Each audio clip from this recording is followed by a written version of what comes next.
రక్షకుడైన యేసయ్య నామములో మీ అందరికీ ప్రభు పేరట పునరుద్ధాన శుభాకాంక్షలు. ఆమేన్, ఆమేన్, హల్లెలూయా. క్రైస్తవ జీవితానికి, మానవ జీవితానికి, ఈ ప్రపంచానికి మన ప్రభు అయిన యేసుక్రీస్తు యొక్క సిలువ, సమాధి, ఆయన పుట్టినప్పుడు ఉన్న పశువుల పాక ప్రభు గొప్ప పాఠాలు నేర్పించాడు. దేవునికి స్తోత్రం కలుగునుగాక. హల్లెలూయా. నేను 3 మాటలు అంటాను, మీరు మా 3 మాటలు చెప్పాలి. పశువుల తొట్టె, సిలువ, సమాధి అనండి. 1, 2, 3, ఇంకొకసారి 1. వినపడలా?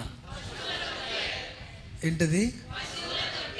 2వది, 3వది సమాధి. ఈ 3 మనకి 3 అద్భుతమైన పాఠాలు నేర్పుతున్నాయి. క్రిస్మస్ రాగానే ఒక గడ్డితో పశువులు పాక పెట్టి, తొట్టి పెట్టి, కదిలేద్దు నాన్న పొద్దాక అట్లా ఉంచాలి. స్టార్ పెట్టి క్రిస్మస్ పండగని బట్టలు కొనుక్కొని సంవత్సరానికి ఒకసారి పండగ చేసుకుంటారు. మీరు కూడా చేసుకున్నారా?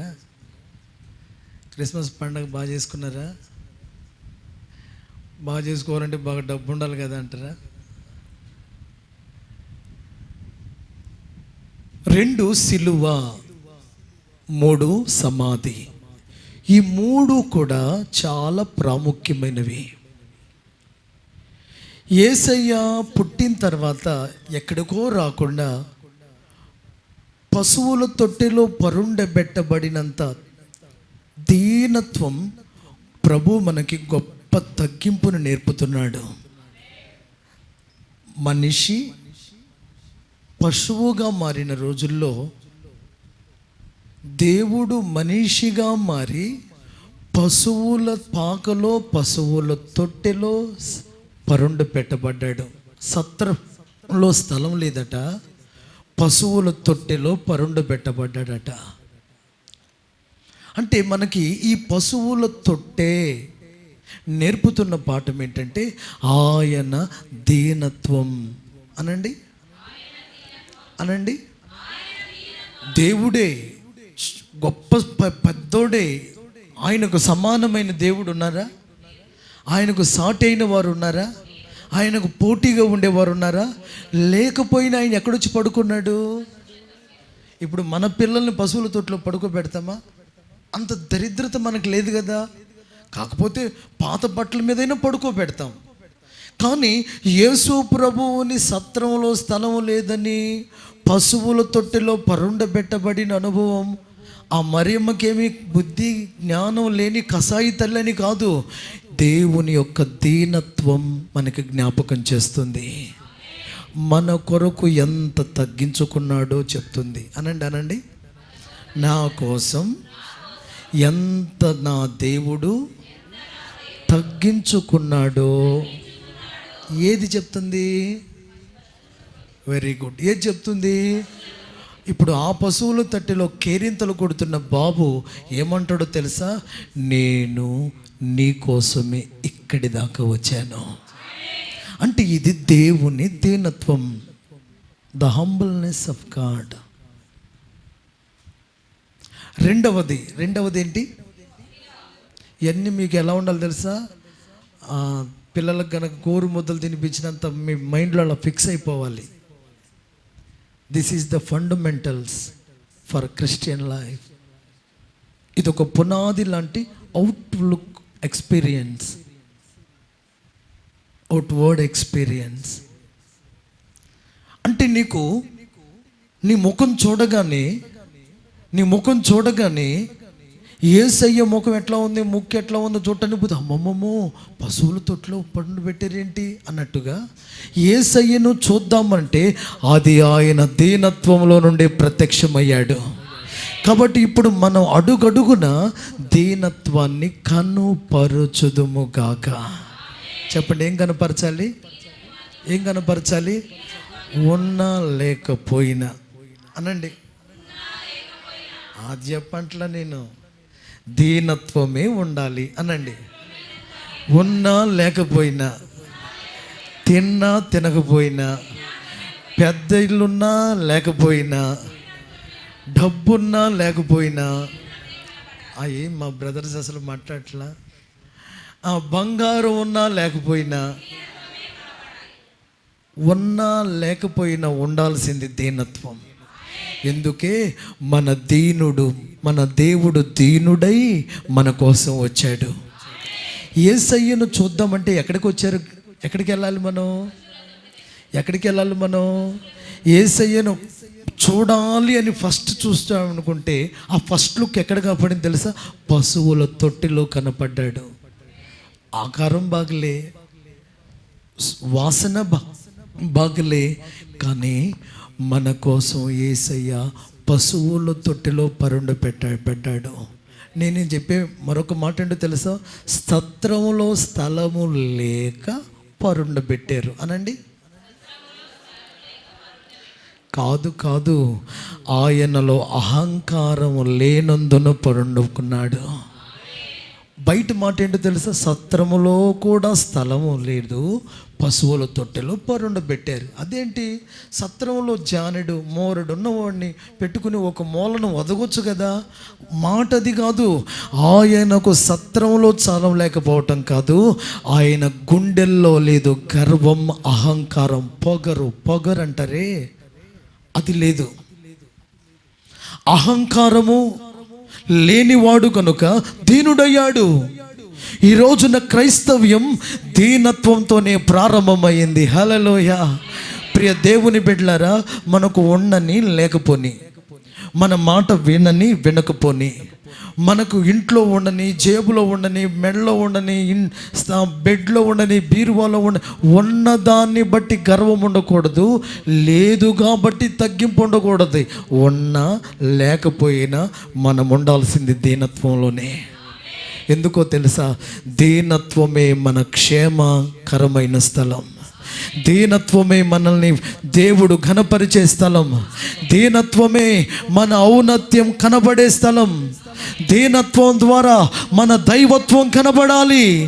మన దేవుడు పశువుల తొట్టెలో ఎందుకు కనపడ్డాడంటే మనలో గర్వం కనపడకూడదు. కులాన్ని బట్టో, బలాన్ని బట్టో, బలగాన్ని బట్టో, తెలివిని బట్టో, అందాన్ని బట్టో గర్వం ఉండకూడదు. ఎందుకో తెలుసా? గర్వం నాశనానికి మూలమట.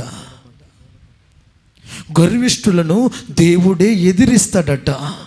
ఈ హపోస్ ఎం గర్విష్ఠులకు దేవుడు విరోధి అవుతాడట. గర్వాంధులకు ఆయన దగ్గర చోటు లేదట. కాబట్టి నేను చెప్తున్న మొదటి మాట, మనం వయసులో ఉన్నా, ముసలితనంలో ఉన్నా, మనం డబ్బున్నా ఉండకపోయినా, పొలం బాగా పండినా పండకపోయినా, నీవు దీన మనస్సును వస్త్రంగా కలిగి ఉండాలి. హల్లెలూయా. చెప్పండి, ఏం కలిగి ఉండాలి? చెప్పండి, ఏం కలిగి ఉండాలి? దీన మనస్సు కలిగిన వారమై ఉండాలి. ఇది పశువుల తొట్టె నేర్పుతున్న పాఠం. సెకండ్ వన్, రెండవది, ఆయన సిలువ వైపు చూడాలి. సిలువ వైపు చూస్తే ఆయన 3 మేకుల మధ్యలో కొట్టబడ్డాడు. పక్కలో బల్లెపు పొట్టు పొడవబడింది. చూస్తే స్వరూపము సొగసు లేదు, రక్తపు ముద్దగా మారాడు. ఒకవైపున కొరడా దెబ్బలు, ఒకవైపున చేదు చిరక, ఒకవైపున పిడిగుద్దులు, ఒకవైపున ఆ చిత్రహింస. అదంతా ఎందుకోసం అని అడిగితే, ప్రభువా ఈ గాయాలు ఎందుకు, ఈ దెబ్బలు ఎందుకు, ఈ రక్తం ఎందుకు, ఈ నిందలు ఎందుకు? ముసుగు ముఖం మీద వేసి పిడిగుద్దులు గుద్ది నిన్ను గుద్దింది ఎవరో చెప్పమంటే, ముసుగు వేసినా వేయకపోయినా చెప్పగలడు. కానీ ఆయన ఏం చెప్పకుండా మౌనమైపోయాడు. ఆయన మౌనానికి కారణం, ఆయన కొట్టగానే కేక వేసి అరిచాడు. ఆయన అరుపుకు కారణం, ఆయన కొరడాతో కొట్టగానే రక్తము చీల్చబడింది. చీల్చబడిన రక్తపు ముద్దలకు కారణం పక్కలో బల్లెపు పోటు పడవగానే లోపల ఎక్కడో ఉన్న నీరు కూడా కారింది. ఆ నీటిని అడిగిన, ముఖం మీద పెట్టబడిన ముళ్ళ కిరీటాన్ని అడిగిన, వీపు మీద కొట్టిన కొరడా దెబ్బల్ని అడిగిన ఆయన, నువ్వు దేవుడువా, దేవుని కుమారుడువా, పాపుల కోసం వచ్చావా అని అవమానపరిచిన, నీవు దేవుడువైతే, దేవుని కుమారుడువైతే సిలువ దిగిరా, సిలువ దిగి వచ్చి నువ్వు దేవుడు అని నిరూపించుకో అన్నా, ఆయన దిగి రాకుండా అలాగ మౌనమై సిలువలో తను చేసిన చూపిన అనుభవాలన్నీ మనకి ఆయన ప్రేమను తెలియచేస్తున్నాయి. కొట్టండి చప్పట్లు, చెప్పండి. పశువుల తొట్టే ఆయన దీనత్వాన్ని చూపిస్తే సిలువ as reflect his show his love. ఆయన ప్రేమ చూపించాడు. దేవుడు ఎంత ప్రేమించాడో చూడాలంటే నువ్వు సిలువ వైపు చూడగలిగితే, ఈ సిలువ ప్రేమ క్రూరులను, ద్రోహులను, హంతకులను, భయంకరమైన పాపులను, సమాజానికి హానికరంగా ఉన్న వారిని దీవెనకరంగా మార్చింది ఈ ప్రేమ. ఎదుటివాని కీడు కోరుకున్న వారిని, ఎదుటివాని మేలు కోసం కీడు భరించినా పర్వాలేదని మార్చింది ప్రేమ. ఈ సిలువ నీకు చూపిస్తుంది, ఈయన వలె నిన్ను ప్రేమించేవారు ఎవరున్నారు, ఇంతలాగా ప్రాణం పెట్టేవారు ఎవరున్నారు. ఈ ప్రేమ మనల్ని ఏమిటో చెప్పటానికి, ఇది అదుగో ఆకాశానికి భూమికి మధ్యలో వేలాడి ఈ సిలువ ప్రేమ నిన్ను తన దగ్గరికి రమ్మని పిలుస్తుంది. నాలాగా ప్రేమించేవారు ఉన్నారా అని చెప్తుంది. మరణమగునంతగా ఆయన మనల్ని ప్రేమించాడు. హల్లెలూయా. మరణం వరకు మనల్ని ప్రేమించాడు. ఆయన తన ఎదుట ఉన్న ఆనందం కొరకు అవమానాన్ని నిర్లక్ష్య పెట్టి, నిందను సహించి మన కొరకు ఆ అవమానాలు, నిందలు భరించాడు. ఇదంతా దేవుని ప్రేమ ఏమిటో మనకు చెప్తుంది. కాబట్టి నా ప్రియ దేవుని బిడ్డలారా, రెండవదిగా సిలువలో ఉన్న ఆ ప్రేమ నిన్ను సిలువ ప్రేమకు సాక్షిగా మార్చాలి. హల్లెలూయా. ఎన్నడైనా నువ్వు ఆ ప్రేమ కోసం మాట్లాడావా? ఎన్నడన్నా ఆ ప్రేమను గురించి ఒక్క మాట చెప్పగలిగావా? కష్టాల్లో, బాధల్లో, శోధనల్లో, కలవరాల్లో ఉన్న వారి యొద్దకు వెళ్ళి, వారి పరిస్థితులను బట్టి కృంగిపోయిన వారి దగ్గరికి వెళ్ళి, ఈ ప్రేమ నిన్ను కోరుకుంటుంది, నిన్ను రమ్మంటుంది, నిన్ను పిలుస్తుందని నువ్వు చెప్పగలిగితే, ఆ ప్రేమకు గుర్తుగా ఆ సిలువ ఉన్నట్లే నీవు దేవుని ప్రేమ చిహ్నమై నిలబడి ఉండాలి. ఆమేన్. అసలు నేను చెప్పాల్సిన పాయింట్ దగ్గరికి వస్తున్న త్వరగా. మూడవది సమాధి అనండి. యేసయ్య పుట్టాడు, సిలువలో తన ప్రేమ చూపుతూ ప్రాణం పెట్టాడు అనండి. పుట్టాడు, పుట్టినవాడు ఎక్కడికి వచ్చాడు? పశువుల తొట్టిలో పడుకున్నాడు. ఆ పుట్టి పెరిగిన ఆయన ఇప్పుడు ఎక్కడికి వచ్చాడు? సిలువ దగ్గరికి వచ్చాడు. సిలువలో ఆయన మరణించాడు. ఇప్పుడు మరణించిన ఆయన ఎక్కడికి వచ్చాడు? అంటే దీనుడై పుట్టాడు, ప్రేమతో ప్రాణం పెట్టాడు, చనిపోయి సమాధిలో పెట్టారు. ప్రాణం పెట్టాడు కనుక సమాధిలో పెట్టారు. ఆమేన్ అనండి. ఆ మాటనండి. ఆయన ప్రాణం పెట్టాడు కనుక సమాధిలో పెట్టారు. ఆయన ప్రాణమే పెట్టకపోతే సమాధిలోకి వస్తాడా? రాడు. ఆయన ప్రాణం పెట్టాడు. ఇప్పుడు సమాధి. 3 మాటలు. మొదటి మాట తొట్టె, రెండవ మాట, మూడవది సమాధి. ఇప్పుడు ఈ సమాధిలో యేసయ్యను పెట్టారు. చెప్పండి, ఏం చేశారు? మీరు ఇంటికి వెళ్ళిన తర్వాత మీకు హోంవర్క్ ఇస్తా ఈరోజు. మొదటిది ఏంటంటే మత్తయి సువార్త 28వ అధ్యాయం, ఆ తర్వాత మార్కు సువార్త 16వ అధ్యాయం, ఆ తర్వాత లూకాసు వార్త 24వ అధ్యాయం. ఈ 3 అధ్యాయాలు మీరు ఇంటికి వెళ్ళి చదవాలి. దాంట్లో మొదటి మాట మనం చదువుకుందాం. మార్కు సువార్త 16:1.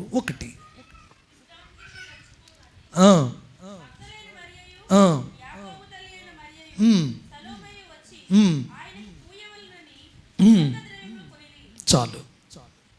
ఇక్కడ మీకు అర్థమైందా? నేను చెప్పిన ఈ 3 అధ్యాయాల్లో ఒకటే కాన్సెప్ట్ ఉంటుంది. మత్తయి సువార్త 28 చదివినా, మార్కు సువార్త 16వ అధ్యాయం చదివినా, లూకా సువార్త 24వ అధ్యాయం చదివినా సేమ్ కాన్సెప్ట్. అదేంటంటే యేసు ప్రభువుని చనిపోయాడు కదా, ఎక్కడ పెట్టారు? సురేష్ ఎక్కడ పెట్టారు?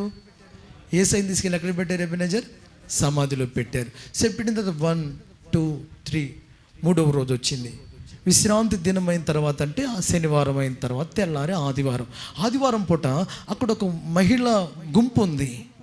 ఇది మహిళా మండలి కాదు. హల్లెలూయా.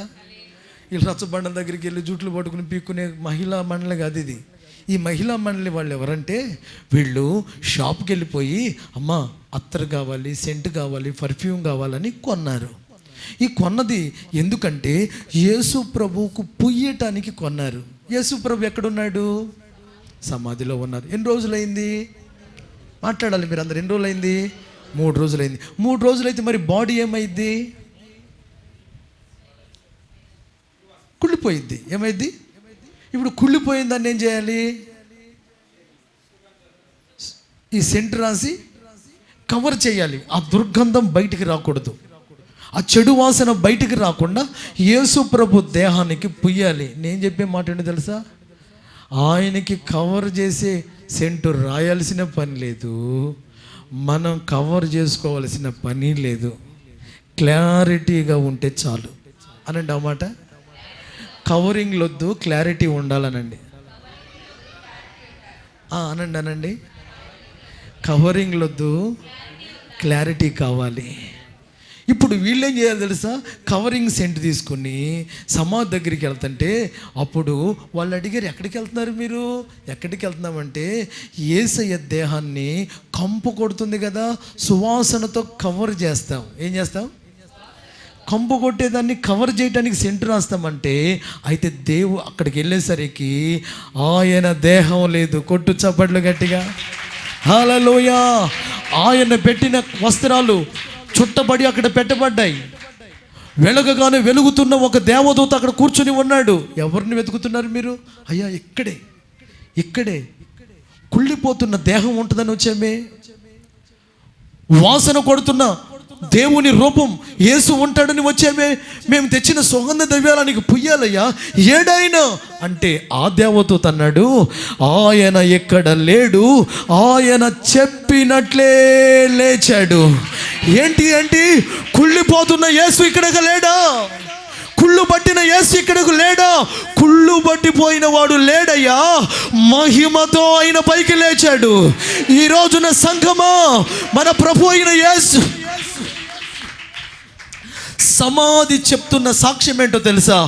యేసు ప్రభావము గలవాడై ఉన్నాడు. ఒకటి, యేసులో దీనత్వం పశువుల తొట్టి చెప్తుంది. ఎంత తగ్గించుకున్నాడో నీ కోసం దేవుడు చూడయ్యా, ఎందుకు నీకంత అహం అంటుంది. ఇదిగో పలు రకాల ద్వేషపు జ్వాలల మధ్యలో కృంగిపోయిన మనిషితో దేవుడు అంటాడు, నా సిలువ వైపు చూసి నా ప్రేమతో నింపబడు. సమాధి దగ్గరికి వస్తే నిరాశ, సమాధి దగ్గరికి వస్తే అదో రకమైన వేదన, సమాధి దగ్గరికి వెళితే అదొక రకమైన నిర్లిప్తత, అదొక రకమైన మౌనం. ఆ సమాధి ఎవరినైనా సైలెంట్గా ఉండండి అంటుంది.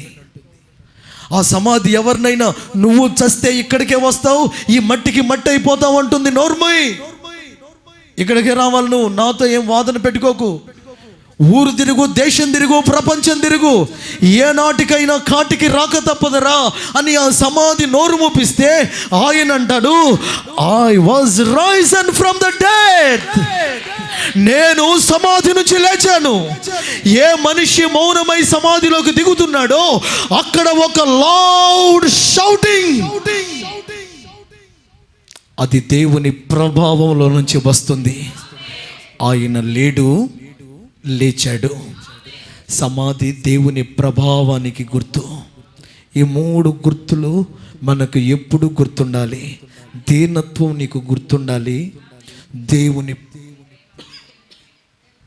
ప్రేమ గుర్తుండాలి, దేవుని ప్రభావం గుర్తుండాలి. ఈ రోజున ఆయన కుళ్ళిపోలేదు అనండి. ఇంకొకసారి అనండి. సమాధి ఏం చెప్తుంది? ఆయన కుళ్ళిపోయిన వాడు లేడు, లేచాడు, వెళ్ళిపోయాడు. కుళ్ళిపోయిందైతే ఇక్కడే ఉంటుంది. కుళ్ళిపోలేదమ్మా, ఆయన లేడు. ఇది దేవుని శక్తికి చూపిస్తుంది అని చెప్పా. కాబట్టి ఇప్పుడు మనం నేర్చుకునే పాఠం ఏంటంటే, మనము జీవము గల దేవుణ్ణి ఆరాధిస్తున్నాం. ఒక క్రైస్తవుడు గుండె మీద చేయి వేసుకుని సవాలుగా చెప్పే మాట, నా దేవుడు సజీవుడు, నా దేవుడు సజీవుడు, నా దేవుడు సజీవుడు. ఆయన మరణించి తిరిగి లేచిన వాడు. ప్రపంచంలో ఎన్నో సమాధులు మూయబడ్డాయి, తెరవబడిన సమాధి యేసే. అక్కడ లేడు, అక్కడ లేడు. అయితే ఇప్పుడు ప్రభు మనకిస్తున్న పాఠం ఏంటంటే, ఆయన ఎలా కుళ్ళిపోలేదో మనల్ని కూడా అలా కుళ్ళిపోనివ్వని దేవుడు మన దేవుడై ఉన్నాడు. ఆమేన్. పునరుద్ధానపు వర్తమానం ఏంటంటే, ఆయన కుళ్ళిపోలేదు. కుళ్ళిపోయాడు అనుకుని సెంటు తెచ్చారు. ఒకవేళ కుళ్ళిపోవడం తెలిస్తే సెంటు తెచ్చేవాళ్ళ, పరిమళ వాసాలు తెచ్చేవాళ్ళ? ఆయనకు పుయ్యాలనుకునేవాళ్ళు. పుయ్యడానికి ఆయన ఉన్న గోడ పూత పాపం ఏడుద్దాం అనుకున్నారు, ముక్కు మూసుకుని పోద్దాం అనుకున్నారు. ఎంత అయినా ఆ చచ్చిపోయిన దేహం వాసన తట్టుకోలేరు కదా. అయితే పూయవలసిన పని లేదు, రాయవలసిన పని లేదు. ఆయన లేచాడు. ఒకటే పాఠం, ఆయన కుళ్ళిపోని వాడై ఉన్నాడు. అందరూ అనండి ఆ మాట. మీ పక్కన వాడతానండి, ఆయన కుళ్ళిపోని వాడై ఉన్నాడు. అదే మాట చదువుకుందాం మనం. 16:10 కీర్తనల గ్రంథం ప్రవచనాన్ని చదువుకుందాం. లేకపోతే అపోస్తుల కార్యాలు 3వ అధ్యాయం.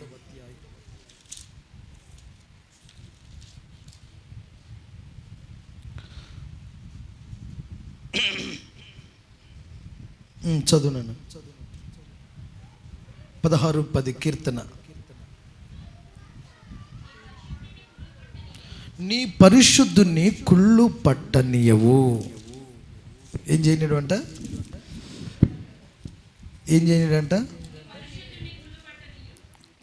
అదే మాట మనం అపోస్తుల కార్యాలు 13:35 కూడా చదువుకుంటాం. 37 చదవండి అన్న. 35, 36, 37 అపోస్తుల కార్యాలు 13వ అధ్యాయం 35, 36, 37 చదువునా.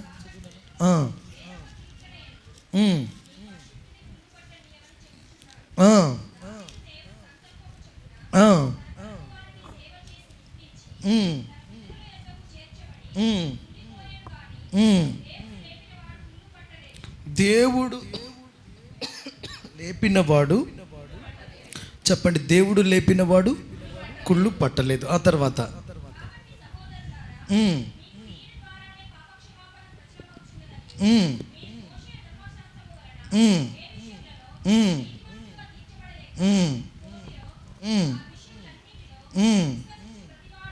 ఆ మాటకు నోట్ చేసుకోండి. విశ్వసించు ప్రతి వాడును ఈయన వలననే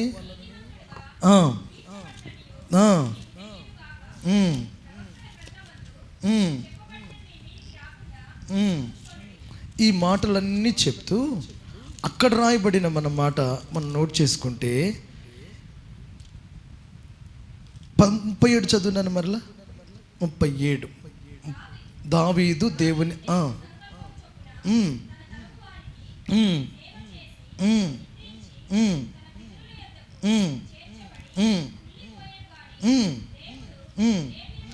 దేవుడు లేపినవాడు కుళ్ళు పట్టలేదు. మనం ఎవరమో తెలుసా? దేవుని చేత లేపబడిన వారం. కొలస్సీ పత్రిక చెప్తుంది 3వ అధ్యాయం, ఇదిగో మనం క్రీస్తుతో కూడా లేపబడిన వారమై ఉన్నాం. చెప్పండి, ఏమై ఉన్నాం? ఎవరు మనం? లేపబడిన వాళ్ళమా, లేపబడని వాళ్ళమా? లేపబడ్డామా లేదా? మీ పక్కన వాళ్ళు అడగండి. మనం క్రీస్తుతో కూడా లేపబడిన వారం. అదే వాక్యం చెప్తుంది. లేపబడిన వాడు కుళ్ళు పట్టలేదు. కాబట్టి ఈ రోజున మన జీవితం, మన ఆత్మీయ జీవితం కుళ్ళిపోయేది కాదు, అది ఎప్పుడు క్షేమంగానే ఉండేది. 3 మాటలు చెప్తా. విశ్వాసం అనండి, అనండి, అనండి. విశ్వాసం కుళ్ళిపోకూడదు. 3వ అధ్యాయం 15వ వచనం, యోహాను సువార్త. యోహాను సువార్త 3వ అధ్యాయం 15వ వచనం.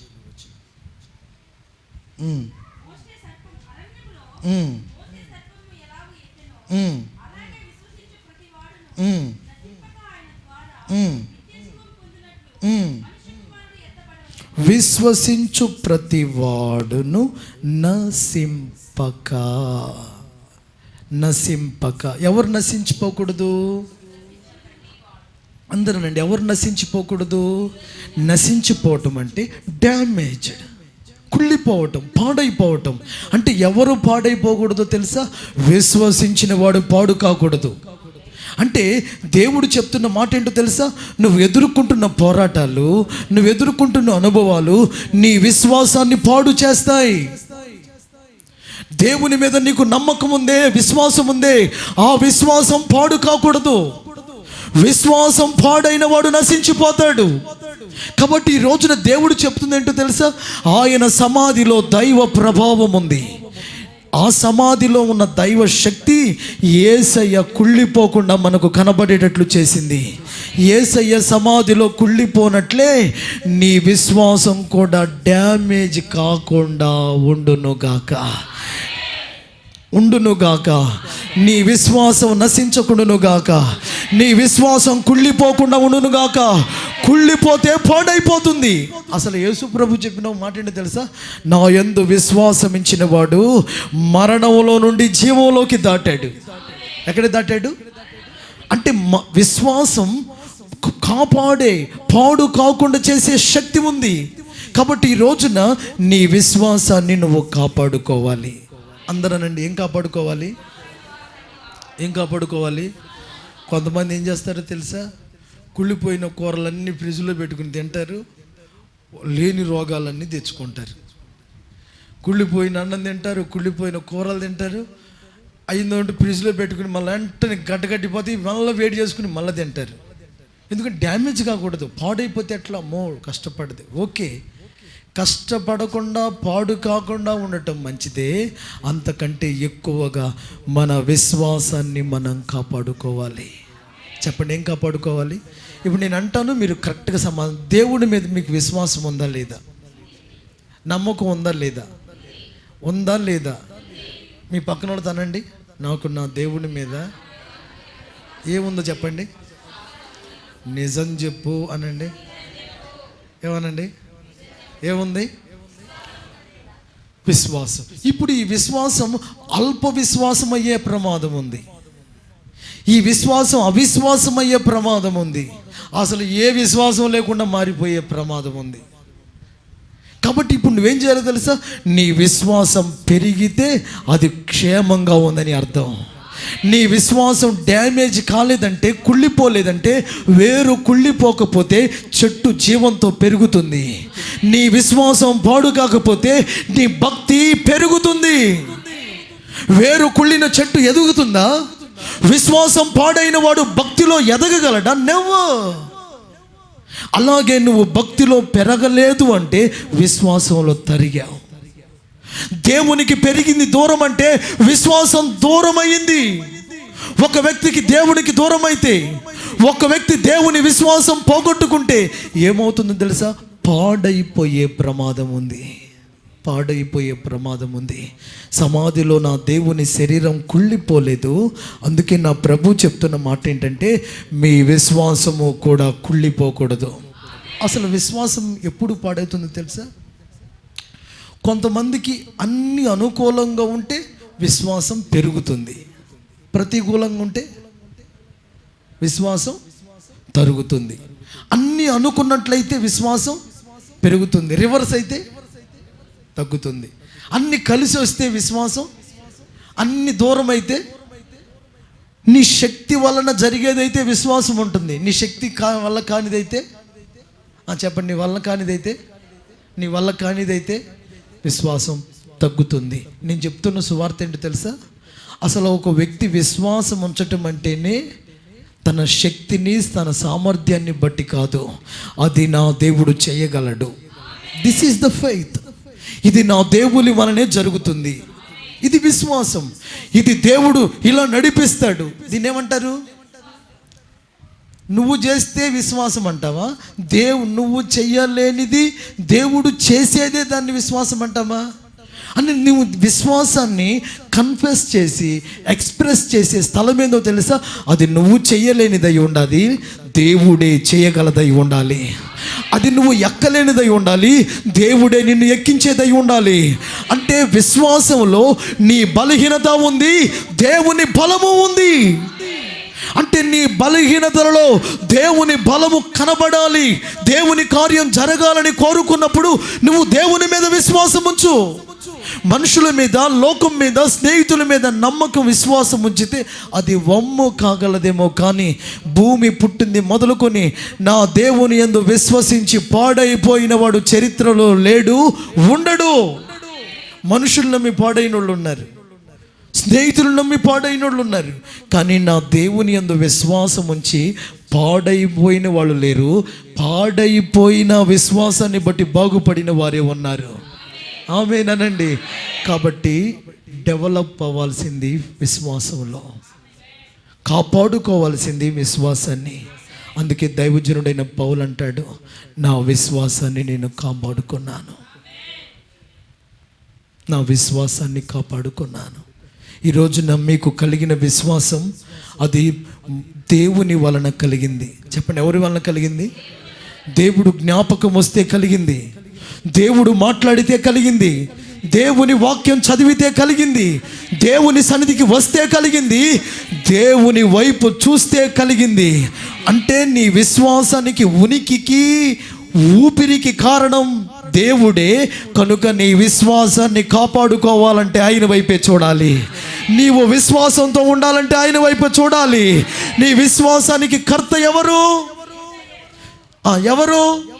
పక్కన నీ విశ్వాసానికి కారణం ఎవరనండి? ఎవరు? మా ఆయన, మా ఆవిడ, మా పిల్లలు అన్నట్టున్నారు. నా నమ్మకానికి వాళ్ళంట ఆంధ్ర అంతా ఒకటే మాట, మా నమ్మకం నువ్వే జగన్ అంట. మరి మీ నమ్మకం ఎవరున్నారు? ఎవరు? నీ నమ్మకం ఎవరి మీద? నువ్వు వాళ్ళని ఏళ్ళ మీద నట్టేట కాదు, ఇప్పుడే ముంచుతారు, నిలువున ముంచుతారు. కానీ నువ్వు నమ్మింది నరుణ్ణి కాదు. ఆమేన్. నువ్వు ఎవరి వైపు చూస్తే విశ్వాసం కలిగింది? ఎవరి మాటను బట్టి కలిగింది? ఎవరి ప్రేమను బట్టి కలిగింది? ఎవరి శక్తిని బట్టి కలిగింది? ఎవరి మనసుని బట్టి కలిగింది? నీ విశ్వాసానికి ఆధారం ఎవరు? నీ విశ్వాసానికి బలం ఎవరు? నీ విశ్వాసానికి ముందెవరు?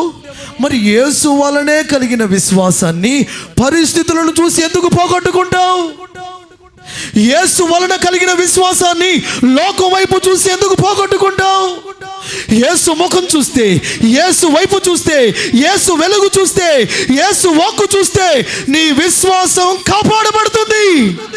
కనుక నీవు యేసు వైపే చూచుదువు గాక, యేసు వైపే అడుగులు వేయుదువు గాక, యేసు వైపే చేతులు చాచుదువు గాక, యేసు మీదే ఆనిగిపోదువు గాక, యేసు మీదే ఆధారపడదువు గాక, ఆయన పాదాల దగ్గరే ఒరిగిపోదువు గాక, ఆయన ఎదలోనే ఒదిగిపోదుము గాక, ఆయన వైపే చూస్తూ సాగిపోదుము గాక.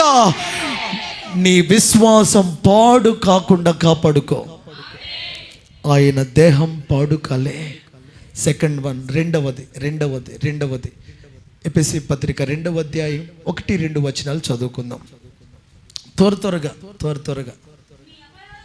అపరాధాల చేత, పాపముల చేత చచ్చిన వారై ఉండగా ఆయన మిమ్మల్ని క్రీస్తుతో కూడా బ్రతికించాడు. ఇక చాలమ్మా. ఇక్కడ రాయబడింది ఏంటో తెలుసా? చచ్చిపోయారు మీరు, పాపాలు అపరాధాల చేత చచ్చిపోయారు. అయితే క్రీస్తు మిమ్మల్ని బ్రతికించాడు. ఇందాక చెప్పే కదా, ఆయన లేపిన వాడిని కుళ్ళు పట్టలేదు అని. చెప్పండి ఎవరు? ఆయనందు విశ్వాసం ఉంచిన వాడు నశించలేదు. ఇక్కడ మనం చదువుకున్నాం పాపాలు అపరాధాల చేత చచ్చిపోయాం. ఒక వ్యక్తి చనిపోయిన తర్వాత వెంటనే స్టార్ట్ అయ్యేది ఏంటది? దేహం పాడైపోయింది. పాడైన తర్వాత దుర్వాసన వస్తుంది, నిదానంగా దేహం పాడైపోద్ది. అందుకే చూడండి, చచ్చిపోయిన తర్వాత ఎవరైనా యాక్సిడెంట్లోనో మంచి ఆరోగ్యవంతులు చచ్చిపోతే ఒక టైం దాటక ముందే గుండె కానీ, కిడ్నీలు కానీ, కళ్ళు కానీ వెంటనే తీసేస్తారు. ఎందుకని? మరణించిన వెంటనే ఆ దేహం పూర్తిగా పాడు కాదు, వాసన రాదు. ఆ తర్వాత ఆ కణాలు కూడా నిర్జీవం అయిపోయి, ఆ యాక్టివిటీ కూడా డౌన్ అయిపోయి, ఇక ఎప్పుడైతే పూర్తిగా మరణం అణువును ఆవరించిందో అక్కడ ఇక కుళ్ళిపోవటం ప్రారంభమవుతుంది. ఏమవుతుంది? మీరేం చేస్తారు? కుళ్ళిపోయింది లేని టమాటాను మొక్కను మూల కోసి అవతల పడేస్తారు, మిగిలినన్ని కూరలు వేస్తారు. వాస్తవం చెప్పాలంటే మీ కంటికి కనపడింది పైన డ్యామేజ్, ఆల్రెడీ అది లోపలంతా ఉంది. మీరు పైన డ్యామేజ్ తీసుకొచ్చేసిన తర్వాత కూరలో వేసింది మొక్క మంచిగా ఉందనుకుంటు నువ్వు అనుకుంటావు, కానీ ఇదేం కాదు, ఆల్రెడీ అది పాడయింది. పాడయిన దానికి సైన్ ఏంటంటే ఆ బయటికి కనపడిన డ్యామేజ్. బయట నుంచి కుళ్ళిపోలే, అది లోపల నుంచి కుళ్ళిపోతూ అది బయటకు వచ్చింది. అర్థమైందా? ఎక్కడి నుంచి వచ్చింది? కుళ్ళిపోయేది పై నుండి కిందికి వెళ్ళదు, లోపల నుండి కుళ్ళిపోతూ అది పైకి వస్తుంది. అర్థమైందా?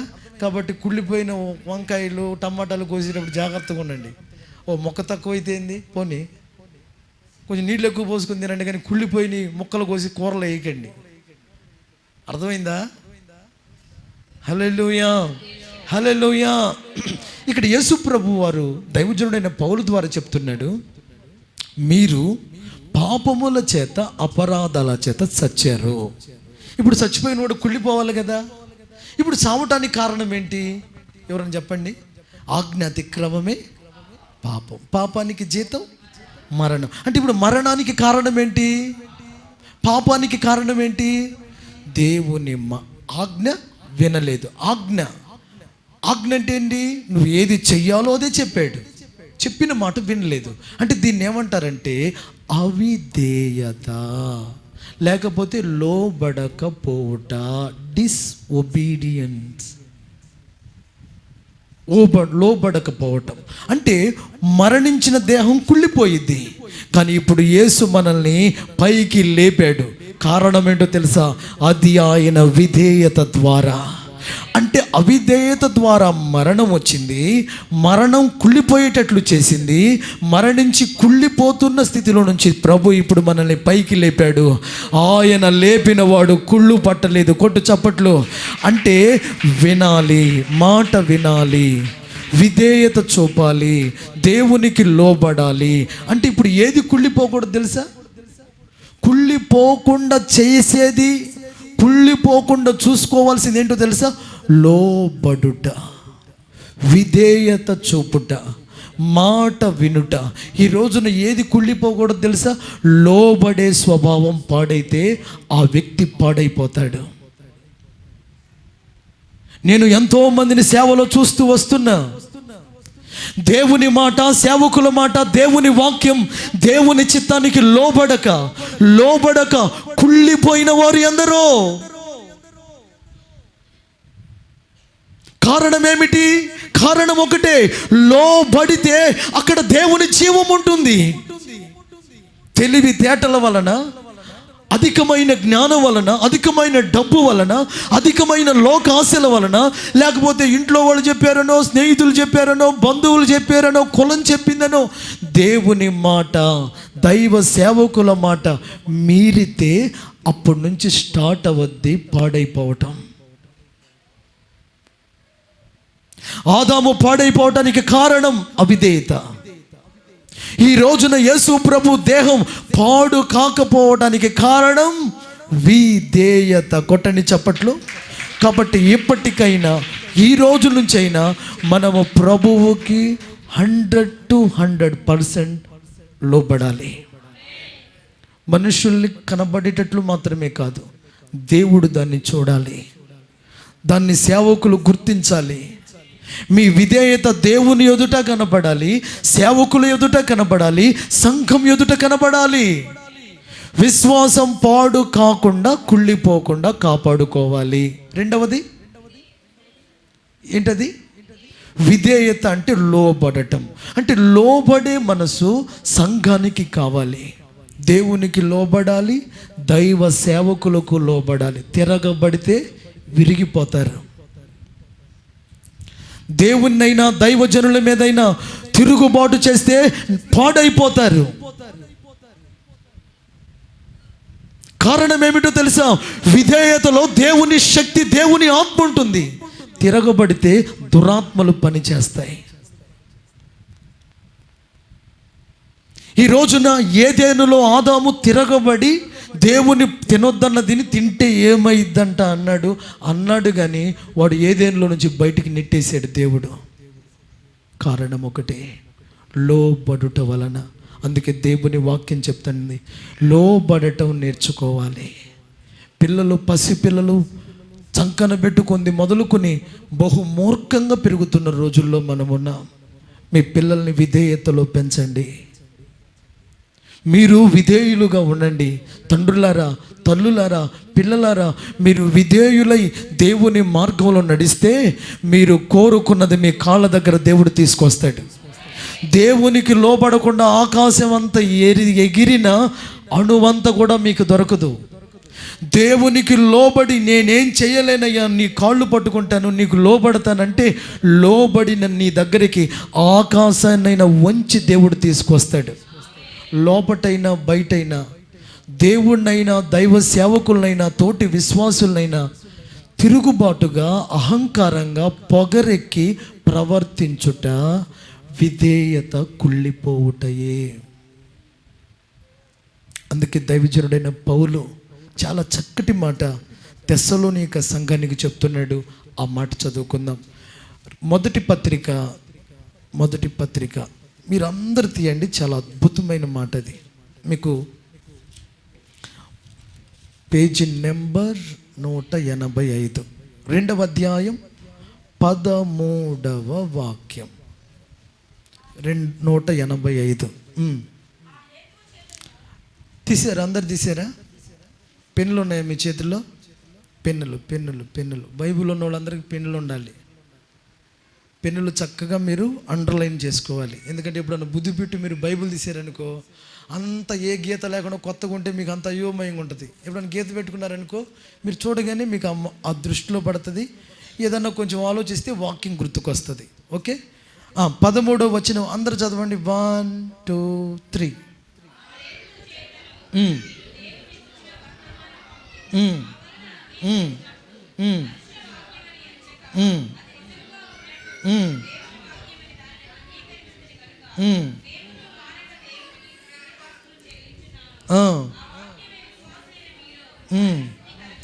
ఏం చేశారంట? దేవుని వాక్యాన్ని ఏం చేశారంటమ్మా? మా వలన ప్రకటింపబడిన వాక్యం ఏమన్నారంట వాళ్ళు? వాక్యమని ఎంచక అంగీకరించారట. అందుకని దైవజనుడు ఏం చేస్తున్నాడంట? దేవునికి కృతజ్ఞతాస్తుతులు చెల్లిస్తున్నాడట. చూసారా? దేవుని వాక్యం అది దేవుని మాటగా అంగీకరించి ఆ వాక్యానికి వారు లోబడ్డారు. దేవునికి స్తోత్రం కలుగును గాక. హల్లెలూయా, హల్లెలూయా, హల్లెలూయా. అలాగున మనము ప్రభువుకు లోబడుదుము గాక. అలాగే 1వ అధ్యాయం 6వ వచనం కూడా చదవండి. అదే వచనంలో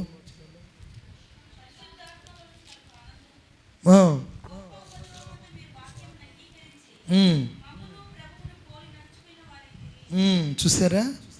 అలాగున గొప్ప ఉపద్రవాలలో కూడా దేవుని వాక్యాన్ని అంగీకరించిన వారై ఉన్నారు. ప్రియ దేవుని బిడ్డలారా, దేవుడు అందుకే మనకి చెప్తున్నాడు, ఎవరైతే దేవునికి, దేవుని వాక్యానికి, దేవుని చిత్తానికి విధేయులవుతారో వారి విశ్వాసం కుళ్ళిపోదు, వారి విధేయత కుళ్ళిపోదు. ఆ విధేయతను బట్టి వారిని దేవుడు దీవిస్తాడు. విధేయత చూపించావా, పరిశుద్ధాత్మతో నింపుతాడు. విధేయత చూపించావా, కృపతో నింపుతాడు. విధేయత చూపించావా, దేవుడు ఇవ్వవలసిన సమృద్ధి ఆశీర్వాదాలు ఇస్తాడు. అంటే ఇప్పుడు వినండి, దేవుని మాట వినటం విధేయత, వినకపోవటం విధేయత. చెప్పండి ఏంటది? ఇప్పుడు నేను చాలామందిని చూశాను, వాళ్ళలో కొన్ని ఇప్పుడు ఏదైనా మొదటి మూలం ఏంటి తెలుసా? డబ్బే. ఏది ఇప్పుడు ప్రపంచాన్ని, లోకాన్ని నడిపిస్తుంది ఏంటది? వాళ్ళు ఏమన్నారు? పైసామే పరమాత్మ అంటున్నారు కదా. లోకం ఏమంటుంది? డబ్బు ఉంటే అన్నీ ఉన్నాయిరా, డబ్బు ఉంటే అన్నీ ఉన్నాయి అన్నారు కదా. యేసు ప్రభు కూడా అన్నాడు, ధనానికి దేవునికి దాసుడు కాలేరడు, ఒకడు సిరికి దాసుడైతే దేవునికి దాసుడు కాడట. అంటే దేవుని ప్లేస్లో దేవుడే చెప్తున్నాడు, ధనమా దైవమా అని. మీకు చిన్న ఉదాహరణ చెప్తా. దేవుడు మీ కష్టార్జితంలో ఏమి ఇవ్వమన్నాడు? అది ఎవరిదట? దేవునిది. ఇప్పుడు దేవునిది దేవునికి ఇవ్వటం లోబట్టమా, మీరు తినటం లోబట్టమా? హలో, దేవునిది ఇవ్వటం ఇది ఒక ఉదాహరణ. చాలా లోబడాల్సినవి చాలా ఉన్నాయి. లోబడాల్సింది ఫస్ట్ చెప్పుకునేది డబ్బే. ఏంటది? డబ్బు. కాబట్టి ఈ డబ్బు గురించి చెప్పాల్సి వస్తే, డబ్బు విషయంలో దేవునికి లోబడుతున్నారా, లోబడట్లేదా? నాకు తెలిసిన మన సంఘానికి అప్పట్లో వచ్చిన ఒక తల్లి ఉంది. కొంతమందికి తెలుసు, కొత్త వాళ్ళకి తెలియదు. ఆమె పేరు కూడా చెప్తా, దీవెనమ్మ. తెలుసు కదా మీకు? ఎంతమందికి తెలుసు? దీవెనమ్మ. అదే మన మిట్టగూడెంలో ఉంటారు, తెలుసు కదా. వాళ్ళు ఒక సమస్యతో మందిరానికి వచ్చారు. నిదానంగా వచ్చిన తర్వాత చెప్పారు, వాళ్ళ ఇంట్లో కొంచెం చికాకులు అవుతున్నాయని ఆ గుమ్మంలో ఒక మాంత్రికుల్ని ఎవరో పిలిపించుకొని ఆ గుమ్మంలోని తవ్వి ఇంట్లో ఆ కొబ్బరికాయ, మేగులు మొత్తానికి పెట్టారంట. పెడతానికి 1,00,000 అయిందంట, తీయటానికి 4 లక్షలు అడుగుతున్నారంట. ఎంత అడుగుతున్నారు? పెడతానికి, తీయటానికి 4 లక్షలు. అంటే వీళ్ళ గుండెలు అసలుకే డబ్బులు లేవు, నిద్ర పట్టట్లా. చికాకులు తగ్గుతాయని పెడితే ఎక్కువైపోయి వాళ్ళు ఒక నామకార్థ సంఘానికి వెళ్ళేవాళ్ళు. ఆయుగారి దగ్గరికి వెళ్ళి తీస్తామంటే తీసుకోండి, పెట్టుకుందాం, మీరే తీసుకునేది మీరే అన్నాడట. ఏమన్నాడు? మీరే పెట్టుకున్నారు, మీరే తీసుకోండి, నాకేం సంబంధం అన్నాడంట ఆయుగారు తెలివిగా. మొత్తానికి 1 నెల, 2 నెలలు, 3 నెలలు మంచిగా మందిరానికి వచ్చి ఒక 6వ నెలలోనే చెప్పింది, అయ్యా చిన్న కూటం పెట్టాలయ్యా అంది. పెడదామమ్మా, దాందే ఉంది, పెట్టాలే కానీ ఒక 10 మందిని, ఒక 7 అయ్యగారిని విలువయ్యా అంది. అదేందమ్మా, నేను ఒక్కటి సరిపోనా ఇంటి ప్రార్థన పెడతాను కానీ నాకు అర్థం కాల ఆ మర్మం. మన వాళ్ళు ఎట్లా చెప్తారు? కౌంట్ డౌన్ కరెక్ట్గా చెప్తారు కదా. అసలు విషయం డైరెక్ట్గా చెప్తే ఏమంటాడోనని, అయ్యా మన వాళ్ళు అంత పెద్ద సంస్థ అంటగా మంది, ఒక 7 విలువ అంది లెక్క పెట్టి. ఆశిష్టమైంది అసలు వాళ్ళు నామకార్థంగా 7 ఆమెను పిలవమని నేను పిలవటం, ఇదంతా ఏంటి నాకు తెలియదు కానీ ఆ 7 మర్మాలు ఎన్నో చెప్పమ్మా నాకన్నా. ఏం లేదు అయ్యా, 7 వస్తే కొంచెం బలంగా ఉంటుంది అని అంది. ఆ బలం ఏంటంటే ఏమి లేదు, ఆ గుమ్మంలో మా ఇంటికి వస్తావా? వస్తానమ్మా. గుమ్మం ఉందా? ఇంటికి గుమ్మం లేకుండా ఏముంటుందమ్మా? నువ్వు అట్టు అడుగేసి లోపలికి వస్తావే, అక్కడే ఉందయ్యా అంది. అది నాకే గుడి కనపడలేదు, నేను అనుకుంటున్నా. అక్కడే ఉందయ్యా, నోరు తెరిచింది.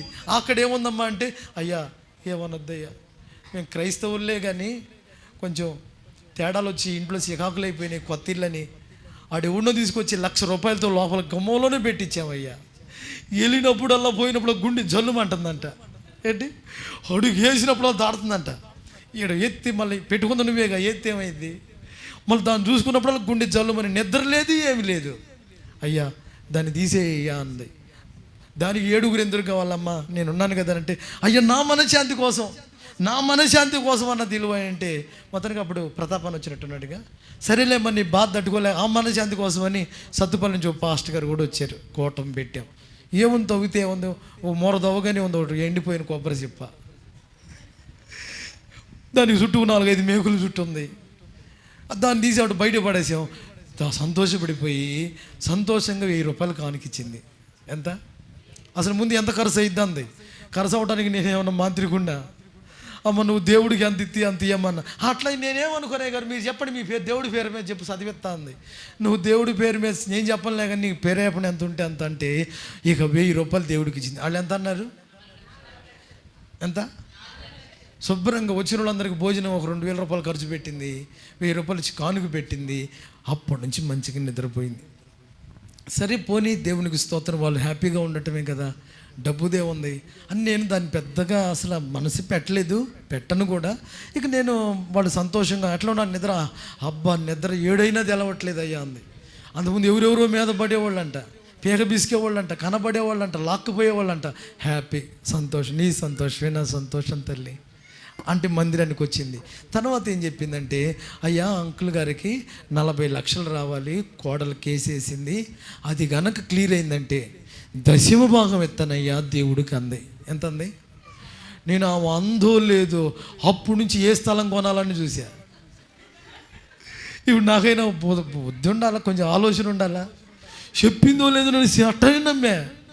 ఇక చూడు, 4 లక్షలకి మళ్ళీ ఇంకొక 2 లక్షలు వేసి 6 లక్షలకి ఆ స్థలం ఈ స్థలం అని ఈ కళ్యాణపురం తోకుడు ఈ చూసి ఏ స్థలం చూసినా డబ్బులు ఇచ్చినట్టే నేను కొన్నట్టే. ఈ వెళ్ళాలి, బేయాన పట్టాలా, చూసుకోవాలన్నట్టు చూసుకుంటున్నా అన్నట్టే అందా. దేవుని కృప వలన ఆ 40 లక్షలకి పాపం 4-5 సంవత్సరాల క్రితం ఆపి, పెన్షన్ కూడా రాలా, ఆపిన దానికి వడ్డీలు గిడ్డీలు కట్టి 40 అనుకున్నది 50 లక్షలు వచ్చాయి. ఏం చేసినాయి? 50 లక్షలు వస్తే ఆదివారం సాక్ష్యం చెప్పి ఆ భార్యాభర్తలు వచ్చి ఇక్కడే నిలబడి, అయ్యా నువ్వు మంచి పాస్టర్ గారు అయ్యా, అర్థం చేసుకుంటావు అయ్యా, మా పెద్ద కొడుకు తంతున్నాడయ్యా, చిన్న కొడుకు వద్దంటున్నాడయ్యా. అంతకుముందు వాళ్ళు మొహం చూడటానికి కూడా రాలా, తల్లిదండ్రుల్ని చూడటానికి కూడా రాలా, డబ్బు లేదని. ఆయన బట్టలు తుక్కుని బండారుగూడలో ఒక బట్టల షాపు ఇస్త్రీ కొట్టు పెట్టుకుంటే కనీసం అన్ని సంవత్సరాలు ఉద్యోగం చేసి పిల్లల్ని కని ఇళ్ళు కట్టించి వచ్చాడే మా నాన్న. ఆకలితో ఉన్నాడు, పోషించాలన్నాడు. అస్సలు ఎప్పుడైతే ఆ 4 సంవత్సరాల్లో ఒకడొచ్చి 100 రూపాయలు ఇచ్చినోడు కాదు. చూడండి ఎంత ఘోరమో. ఇద్దరికి మంచి మంచి ఇళ్ళు కట్టించాడు. ఏడా కొన్నాడు, ఒక ఎకరం మెయిన్ రోడ్లోనే. నేను చెప్తున్నది ఏంటో తెలుసా? ఇక ఆమె వచ్చి అంటది, ఓ 10 రూపాయలు 10,000 కానుకిచ్చి చేతిలో పెట్టి, అయ్యా ఏమనుకోవద్దయ్యా, మా కొడుకు వద్దన్నాడయ్యా, మేము మా కొడుకుల మాట వింటాం కానీ దేవుడి మాట వినమయ్యా అన్నట్లుగా 10,000 ఇచ్చి, అయ్యా డబ్బులు జాగ్రత్తగా లెక్క పెట్టుకోయ్యా అంది. మరి కట్టెంత ఎక్కువ ఉండాలిగా, 10 రూపాయల కాగితాలే పట్టుకొచ్చింది. 10,000 కొంచెం ఎక్కువ ఉండాలి కదా, ఇక పట్టుకోగానే అబ్బో అనుకోవాలని అచ్చంగా చిల్లర కాగితాలు 10 రూపాయల కాగితాలు ఇచ్చి మంచిగా లెక్క పెట్టుకోయ్యా, ఏమనుకోవద్దయ్యా బిడ్డ అనుకుంటా పోయింది. నేనేమనుకుంటా, నువ్వెవరు నేనెవరు? నేను దేవుని సేవకుడిని, నువ్వు దేవుని బిడ్డవి. ఇక మన మధ్యలో ఉంటే దేవుడే తప్ప ఇంకెవరున్నారు? ఇచ్చింది నాకా? చుట్టమని ఇచ్చావా, బంధువని ఇచ్చావా? దేవుడికి మొక్కుకున్నావు, దేవుడికి ఇచ్చావు. దేవుడి దగ్గర ఫోటో దగ్గర పెట్టలేవు, నా చేతుల్లో పెట్టావు. నేను దేవుని ప్రతినిధిని కనుక నేనెందుకు బాధపడతానమ్మా అన్న. అయిపోయింది, వెళ్ళిపోయింది. ఇక అది మొదలుకొని మరొక్కసారి కూడా నేను హెచ్చరించలే. అప్పటికి 2-3 సార్లు పాస్టర్ గారు అంది, పాస్టర్ గారు వాళ్ళన్ని మాట తప్పారు, అది వాళ్ళకి మంచిది కాదు కదా, ఒకసారి వాళ్ళని హెచ్చరించండి చెప్పండి అంటే, అది చెప్తే ఇంక వాళ్ళు అదో రకంగా ఫీల్ అవుతారులని నేను సైలెంట్గా ఉన్నా. కరోనా వచ్చింది, హాస్పిటల్కి వెళ్ళింది, డబ్బులు వేలు ఇంచుమించు ఒక 20 లక్షల దాకా పెట్టారు. ఇక 2-3 రోజులు చచ్చిపోద్దనగా హాస్పిటల్ నుంచి నాకు ఫోన్ చేసింది. చాలా దుఃఖం. ఫోన్ చేసి, అయ్యా నా కోసం ప్రార్థన చేయి, నేను దేవుని కోసం వచ్చి చేయాల్సినవి చాలా ఉన్నాయి అయ్యా, నేను అన్న మాట నిలబెట్టుకుంటానయ్యా, నేను ఇచ్చినవి నాకు ఇప్పుడు గుర్తొస్తున్నాయ్యా, నేను వచ్చి చేస్తానయ్యా, నేను చెయ్యాల్సినవి మన చర్చిలో చాలా ఉన్నాయి అంది. నేను దేవునికి అప్పగించి ప్రార్థన చేశా. 2వ రోజు 3వ రోజు చనిపోయిన శవాన్ని ఇంటికి తెచ్చారు. నేను చెప్తున్న సువార్త ఏంటో తెలుసా? దేవునికి లోబడే విషయంలో నీవు ఎవ్వరి వైపు చూడకూడదు. దేవునికి లోబడే విషయంలో అమ్మ వైపు చూడకూడదు, నాన్న వైపు చూడకూడదు, అక్క వైపు చూడకూడదు, చెల్లి వైపు చూడకూడదు, మామ వైపు చూడకూడదు. బంధువులు చూస్తే మునిగేది నువ్వే. కన్ఫర్మ్. ఎవరున్నా లేకపోయినా నా దేవుడి కోసం నేను ఉంటాను, ఆయనకు ఆయన చిత్తానికి నేను లోబడతానని ఉంటే ఒంటరి అయినా నిన్ను దేవుడు 1000 మందిగా చేస్తాడు. నువ్వు వాళ్ళ మాటలు విని దేవుని పక్కన పెట్టావనుకో, ఉండటానికి ఉంటారు, టైం వచ్చినప్పుడు ఒంటరిగా వదిలిపెట్టిపోతారు. నేనంటాను, మనుషుల్ని నమ్మి నువ్వు ఒంటరి అవ్వటం కంటే దేవునికి లోబడి ఒంటరి అయితే ఒంటరిగా ఉన్న నిన్ను 1000 మందికి దీవెనగా మారుస్తాడు. గుంపులో నువ్వు గుంపు చెప్పిన మాట విన్నా, గుంపు నీతో ఉన్నా, ఒక్కరికి నువ్వు దీవెనగా మారలేవు. అంతెందుకు, మెండి మరేమో మన దగ్గరలో ఉంది, ఆమె గురించి కూడా చెప్తా. దేవునికి మందిరానికి స్థలం ఇద్దామని ఎదురెప్పుడు అనుకున్నారంట. వాళ్ళ పిల్లలను పడనివ్వలేదు, అమ్మేద్దామన్నారు. నేను చెప్పాను, అమ్మితే అమ్మినావు కానమ్మా, ఆ వచ్చిన స్థలానికి వాల్యూ ఎంత ఉందో అంత తీసుకొచ్చి దేవునికి కానుక ఇవ్వమ్మా అన్న. సరేనయ్యా, మరి దేవుడికి ఇద్దాం అనుకున్నాం కదా, దాని డబ్బులు తీసుకొచ్చి ఇస్తాము అని వాళ్ళు కొడుకులు అందరు కలిసి అమ్మారు. ఏం చేశారు? అమ్మారు. అమ్మినప్పుడు వాటా వేస్తే ఇంత వచ్చిన తర్వాత ఆ వచ్చిన డబ్బులేమో కానీ 10వ భాగం అన్న ఇవ్వండిరా అంటే ఏ కొడుకు ఇవ్వట్లే. ఆ పెద్ద కొడుకు అయితే అసలు ఇచ్చేదే లేదు అన్నట్టుగా మాట్లాడాడు. వాటాలు వేసుకుంటే తగ్గుతాయి అనుకున్నారు, తీసుకున్నారు. ఆమె పాపం కన్నీళ్లతో, అయ్యా నా మాట వినలేదయ్యా అని ఒక 5,000 ఇచ్చి కూటం పెట్టుకుంది. ఆ తర్వాత ఏమైంది? కాలు ఇరిగింది, మంచంలో పడింది. ఏ కొడుకు మాట కోసం దేవునికి ఇవ్వటానికి, నువ్వు ఉన్నా లేకపోయినా, నువ్వు విన్నా వినకపోయినా, ఇది నేను చేస్తా తెగించాలంతే, అంతే. దేవునికి లోబడినప్పుడు తెగింపే కావాలి అనండి. ఏం కావాలి? ఇక కాంప్రమైజ్ అయితే, కన్విన్స్ చేస్తే కుదరదు. ఇక లోబడలా. ఈ రోజు వరకు ఆమె మంచంలో నలిగిపోతూనే ఉంది. మొన్న మధ్య వెళ్తే, అయ్యా దేవుడు నన్ను తీసుకోవట్లేదయ్యా, తీసుకునేటట్టుగా ప్రార్థన చేయ్యా. ఇక ఎంత కాలం ఈ మంచంలో? నేను చెప్తున్న సువార్త ఒకటే, దేవునికి లోబడండి, అపవాదిని ఎదిరించండి, అప్పుడు వాడు మీ యొద్ద నుంచి పారిపోతాడు. లోబడిన వాని కోసం దేవుడే దిగి వస్తాడు. ఎంత అద్భుతం! ఈ మాట మీ కుండీల్లో పెట్టుకోండి. దేవునికి లోబడితే దేవుడే నీ కోసం వస్తాడు. దేవునికి లోబడితే దేవుడే నీతో ఉంటాడు. దేవునికి లోబడితే దేవుని ముఖం చూస్తూ, దైవజనులకు, వాక్యానికి, సంఘ క్రమానికి లోబడితే దేవుని ముఖం చూసి లోబడిన వాడిని దేవుడు తలగానే ఉంచాడు కానీ తోకగా ఉంచనే లేదు. అనండి ఆమేనని. దేవునికి లోబడిన వారిని దేవుడు హెచ్చించాడు కానీ ఎక్కడ తక్కువ చేయలేదు. మనుషులనుకో మిమ్మల్ని పైకెత్తుతారు, కింద పడేస్తారు. ఇప్పుడు దేవుడు అనుకో, నీవు కిందకి దిగేటట్టు, తల వంచేటట్లు చేస్తాడు. నీ తల ఆయనే ప్రభు కోసం ఎత్తుతాడు. ఒక మాట మీరు నోట్ చేసుకోండి, దేవుని కోసం నువ్వు తల వంచగలిగితే దేవుడే నీ తల పైకెత్తుతాడు. దేవుని మీద తలెత్తి చూసి దేవునికి ఇలా చూసావనుకో, దేవుడే నీ తల దించుతాడు. దేవుని వైపు కాళ్ళ దగ్గర తల వంచితే నిన్ను లోకం దగ్గర తల ఎత్తుకునేటట్లు దేవుడు చేస్తాడు. ఇక మీదటనైనా ఎప్పటికైనా దేవునికి లోబడండి, లోబడిన పిల్లలుగా ఉండండి. దైవ సేవకులకు లోబడండి. కొంతమందికి తెలివి, అహంకారం ఎక్కువయ్యి తిరగబడతారు. తిరగబడి నష్టానికి, కీడుకు కారణంగా మారతారు. నా కళ్ళ ముందు నేను ఎన్నో చూస్తున్నా.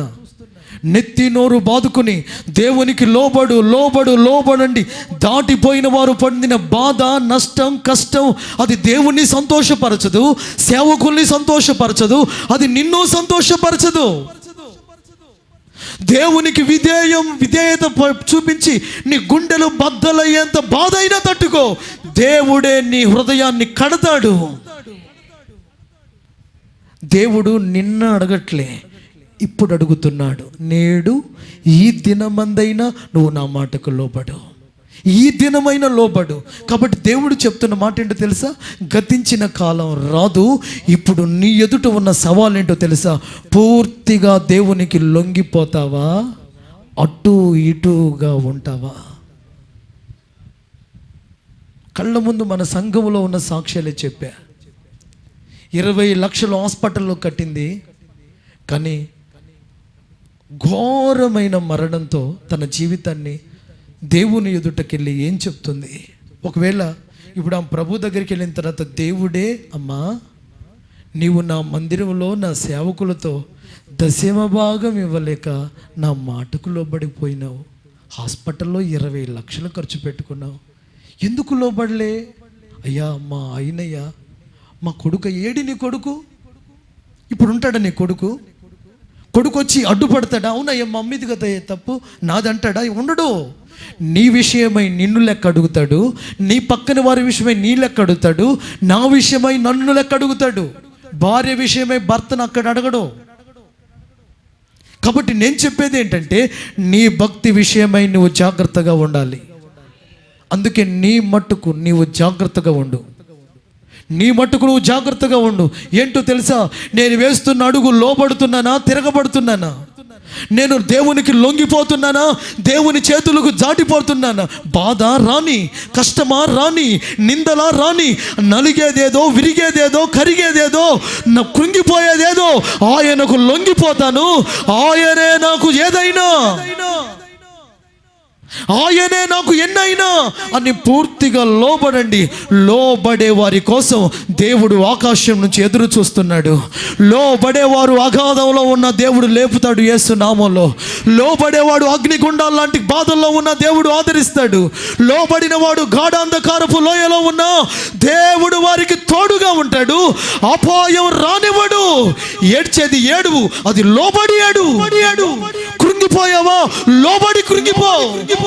నష్టపోయావా, లోబడి పడు. నీ నష్టం లాభంగా మారుతుంది యేసు నామములో. నీ కన్నీళ్లు నాట్యంగా మారుతాయి యేసు నామములో. నీ అవమానాలు ఘనతగా మారుతాయి యేసు నామములో.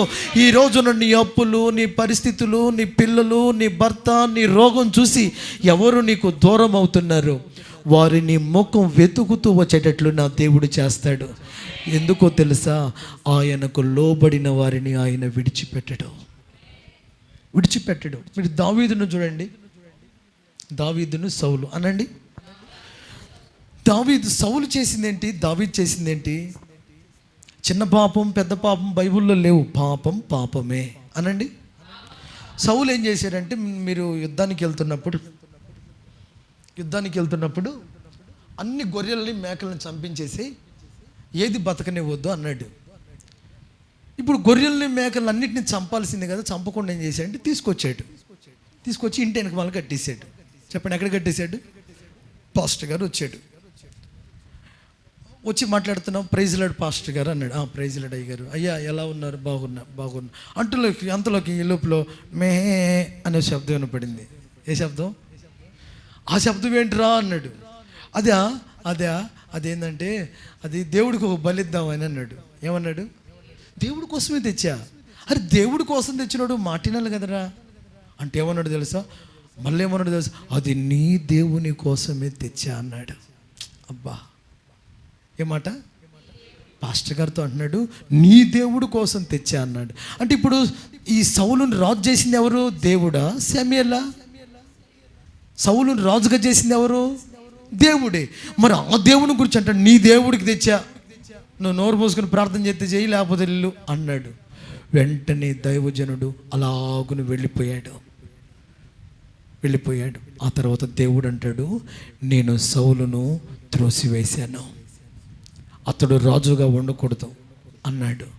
అసలు మీరు ఆలోచించండి, అసలు చేసిన తప్పేంటి? చాలా చిన్నది. ఏంటది? ఒక ఊరికి వెళ్ళి యుద్ధం చేశారు. ఆ ఊరిలో మేకలు గొర్రెలు ఉన్నాయి, తెచ్చేటప్పుడు అన్నాడు తీసుకురావద్దు, వాటిని కూడా చంపేసేయండి అన్నాడు.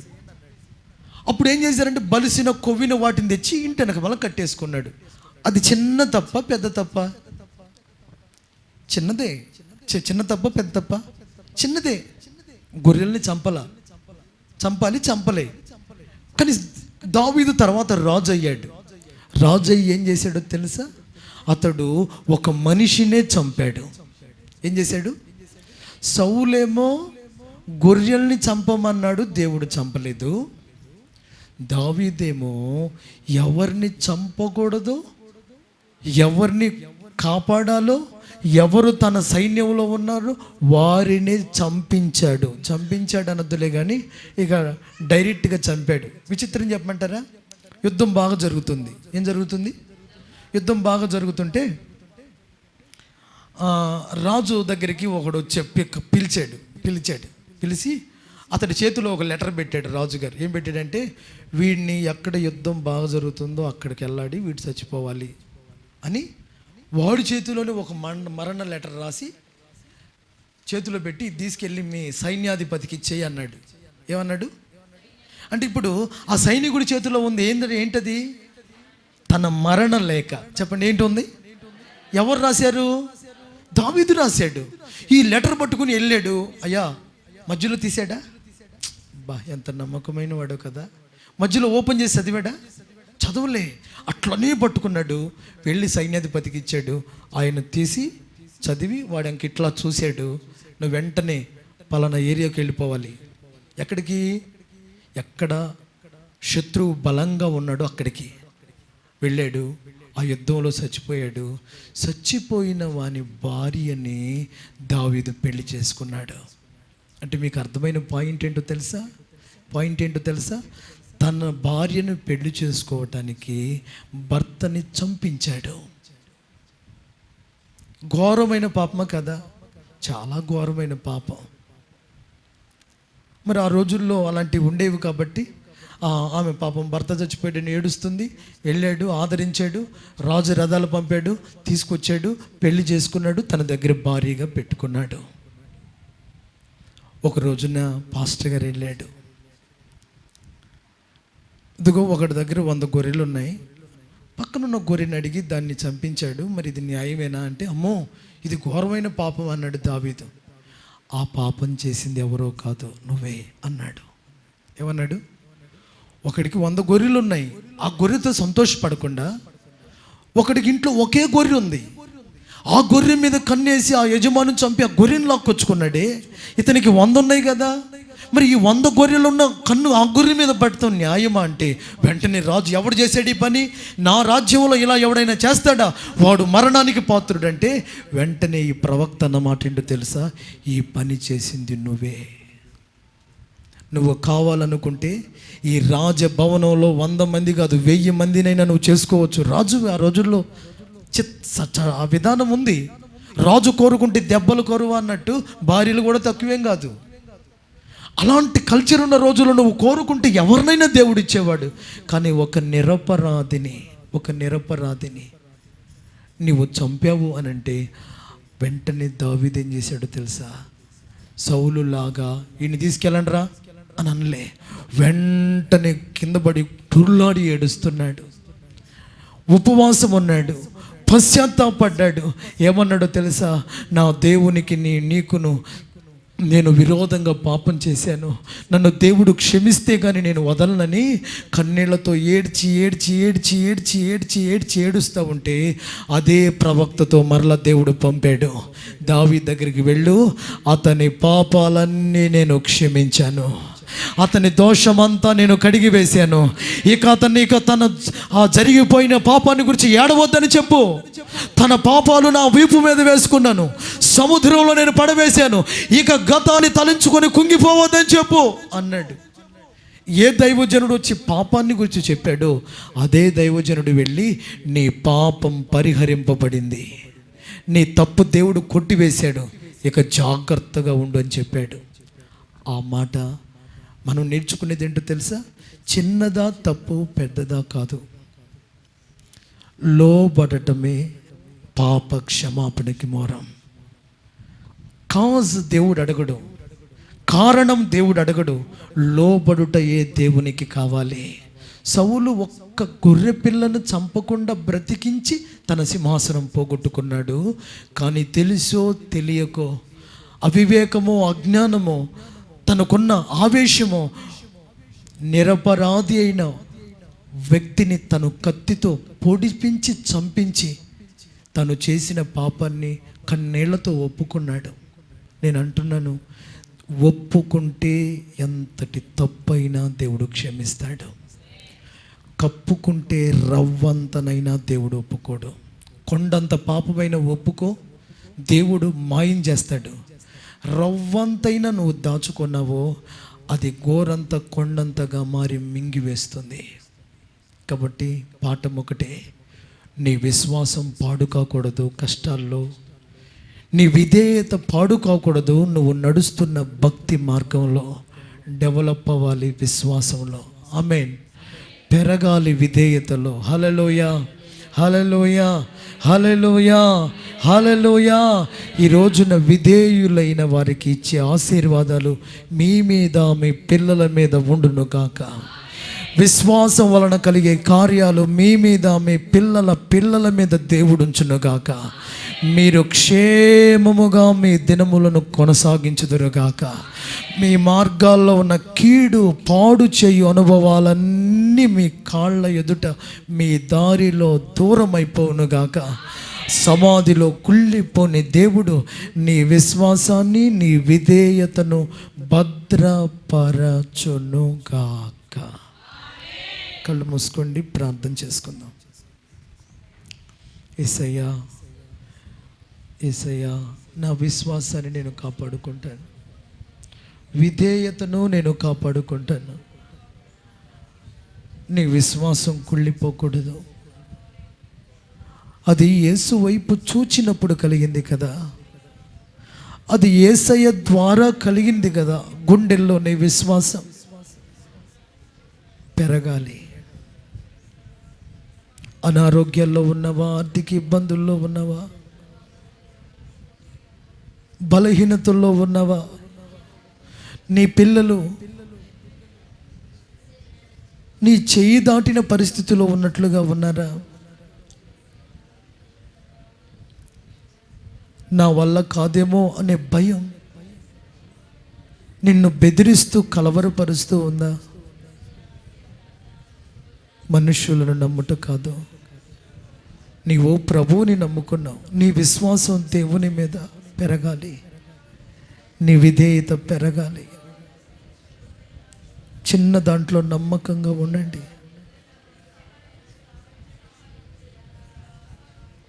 ప్రభువా, మాకు కృప దయచేయి. బలహీనమైన నీ విశ్వాసం బలపరచమని చెప్తావా? దేవుని వాక్యానికి, దేవునికి సేవకులకు లోబడతానని తీర్మానం చేస్తావా?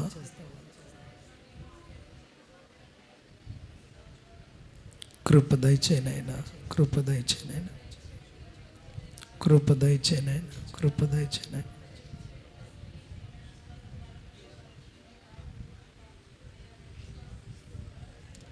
నీ గుండెల్లో విశ్వాసం స్థిరంగా, దృఢంగా, బలంగా ఉండాలి.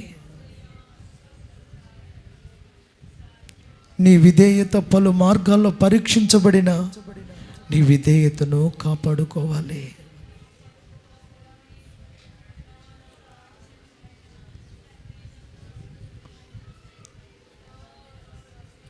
నీ భక్తికి ఎవ్వరూ అభ్యంతరకరంగా ఉండకూడదు.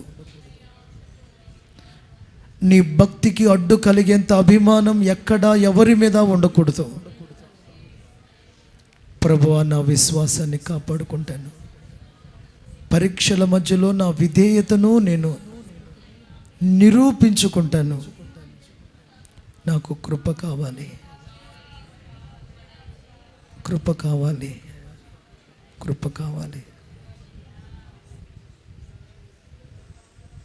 కుళ్ళిపోయిందేనో మన దేహం దగ్గరికి వస్తున్నారు. ఈ రోజున చాలా నామకార్థ సంఘాలు ఇలాగే జరుగుతుంది. సమాధిలో ఆరాధనలు చేస్తున్నారు.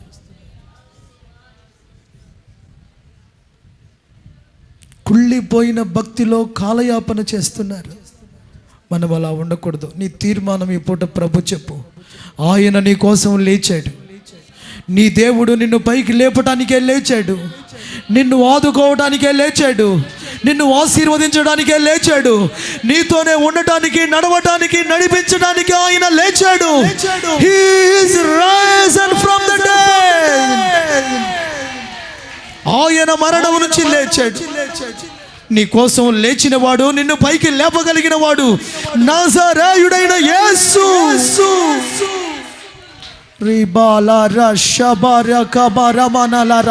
ఏ చీకటి శక్తులైనా, ఏ మాంత్రిక శక్తులైనా, ఏ దురాత్మ శక్తులైనా, ఏ కష్టాలైనా, ఏ కలవరాలైనా నిన్ను ముట్టవు, హాని చేయవు. విశ్వాసము శక్తిని మీదకి వస్తుంది. విశ్వాసపు బలం నీవు కలిగి ఉండవు. విశ్వాసం వలన ధైర్యం, విశ్వాసం వలన దేవదూతల పరిచర్య, విశ్వాసం వలన దేవుని శక్తిని ఆవరించునుగాక, నీ బిడ్డలను ఆవరించునుగాక. అదుగో దేవుని కృపాశక్తి, అదుగో దేవుని మహిమా శక్తి, విధేయులైన వారి మీద పనిచేసే దేవుని అభిషేకం.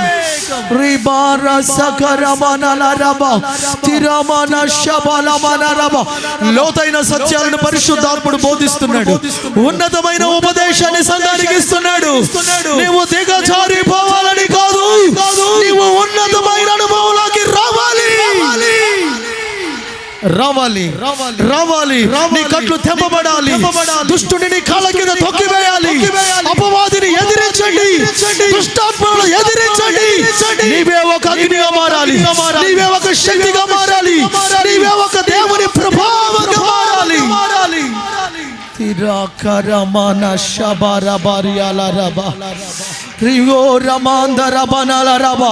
దేవుని మందిరమంతా దేవుని అభిషేకం, దేవుని ప్రభావం నీ మీదికి వస్తున్న వేళ పొందుకో, పొందుకో, పొందుకో. విశ్వాసం కాపాడుకుంటానయ్యా, విధేయతలో ఉంటానయ్యా, నేను కుళ్ళిపోనయ్యా.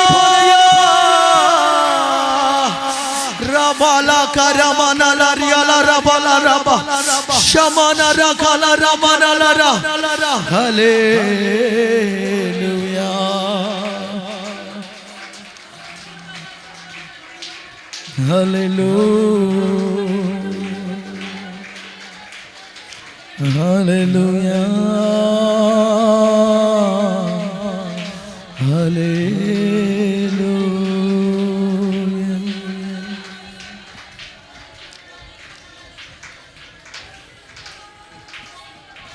ప్రేమస్వరూపి మహాగణుడాని గణనామానికి స్తోత్రాలు. ఈ పునరుద్ధాన ఆరాధనకై స్తోత్రం. నీ దేహం కుళ్ళు పట్టలేదని, మా విశ్వాసం విధేయత మేము కాపాడుకోవాలని ఈ ఉపదేశం ప్రతి వారి గుండెల్లో లోతుగా నాటబడునుగాక. విశ్వాసము విధేయత రెండు కాళ్ళుగా, రెండు కళ్ళుగా, రెండు చేతులుగా మారునుగాక. విశ్వాసముతో విధేయత నీ దీవెనలకు పాత్రులుగా మా బిడ్డలందరూ మారుదురుగాక. ఓ సాధారణ శక్తులు ఒక్కొక్కరి కాళ్ళ కింద తొక్కివేయబడునుగాక. ప్రతి శ్రేయస్కరమైన ఆశీర్వాదం ఒక్కొక్కరి తలల మీదకి వచ్చునుగాక. మా శక్తి, భక్తి, బలం కదయ్యా నీ ఆత్మ వలనే, నీ యందు విశ్వాసం వలనే సాధ్యం. అట్టి లోతైన బలమైన విశ్వాసంతో నింపండి, విధేయతతో నింపండి. నీవు ఎలా ప్రభావంతో లేచావో మీ ప్రభావానికి ప్రతినిధులుగా మమ్మల్ని మార్చండి. మీ శక్తికి సూచనలుగా మార్చండి. ఓ మీ మహిమకు మమ్మల్ని పాత్రలుగా మార్చండి. మీ ప్రభావానికి మేము ప్రతినిధులమై, నీ శక్తికి మేము సాక్షులమై, మీ మహిమకు తగిన పాత్రలమై ఈ కడవరి దినాల్లో నిలిపి నడిపించమని ఈ బోధ, ఈ సేవ వేల మందికి దీవెనగా మారునుగాక. తూర్పు, పడమర, ఉత్తర, దక్షిణం నుంచి వేల కొలదిగా జనులు తరలి వచ్చుదురుగాక. ఓ యేసు నామములో మందిరమునకొచ్చు సమూహముతో ఈ ప్రాంతం, ఈ గ్రామం నింపబడునుగాక. విశ్వాసముతో యేసు నామములో వాక్కు పలుకుతున్నాను. కార్యం చేసి మహిమ పొందమని యేసు నామాన వేడుకుంటున్నాను తండ్రి. మన ప్రభు అయిన యేసుక్రీస్తు కృప, తండ్రి అయిన దేవుని ప్రేమ, పరిశుద్ధాత్మ సహాయం మనకు సకల పరిశుద్ధులకు సదా తోడై నడిపించును కాక. ఆమేన్. హల్లెలూయా.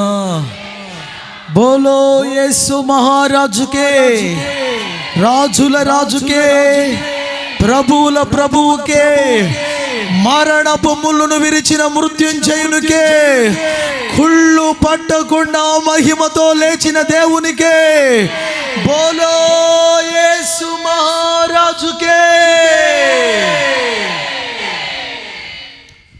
అందరికీ వందనాలు. అందరికీ పునరుద్ధాన ఈస్టర్ శుభాకాంక్షలు.